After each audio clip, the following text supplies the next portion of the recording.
অর্থ সম্পদ যা আছে এগুলোকে কাগজের টাকায় রেখে দিবেন না। আমার নসিহত, হয়তো বুঝতে পারছেন না, মাথার উপর দিয়ে যাচ্ছে কথা, কিন্তু পরে বুঝবেন। টাকা পয়সা যা আছে এগুলোকে ব্যাংকে কাগজের টাকার মধ্যে রেখে দিবেন না, কারণ কাগজের টাকা সামনে আর থাকবে না। লিখে রাখেন, কয়েক বছর পরে দেখতে পারবেন সমস্ত টাকা হয়ে যাবে ইলেকট্রনিক। খালি পাঠাবেন ইলেকট্রনিক মানি, মানে আপনি টাকা ধরতেও পারবেন না, পকেটে রাখতেও পারবেন না, খালি জানবেন আমার অ্যাকাউন্টে এত টাকা আছে। এই পুরো ব্যাংকিং সিস্টেমটা পড়ে যাবে, থাকবে না। বিশ্বাস না হলে লিখে রাখতে পারেন, এই পুরো ব্যাংকিং সিস্টেম পড়ে যাবে, কাগজের টাকা থাকবে না। কি করবেন তাহলে?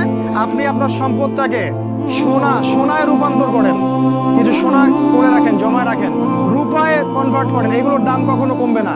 100 বছর পরেও সোনার দামই থাকবে। তো 10 বছর পর আপনার 10 লাখ টাকার মান 10 লাখ টাকা থাকবে না, দাম পড়ে যাবে, আপনি সম্পত্তি হারাবেন। এইভাবে তারা সারা বিশ্বকে লুট করছে, এই কাগজের টাকা দিয়ে তারা সারা বিশ্বকে লুট করছে। এটা বুঝবেন না, পরে বুঝবেন। আচ্ছা, শুনে রাখেন। আর কি করতে পারেন? গবাদি পশু ব্যবসা ইনভেস্ট করেন। আরেকটা কাজ করতে পারেন, জমি কিনে রাখতে পারেন, এটা ভালো জিনিস। এই জিনিসগুলোতে টাকা কনভার্ট করেন। শেষ জামানায় আপনার কাগজের টাকা থাকবে না, আপনি ক্ষতিগ্রস্ত হবেন।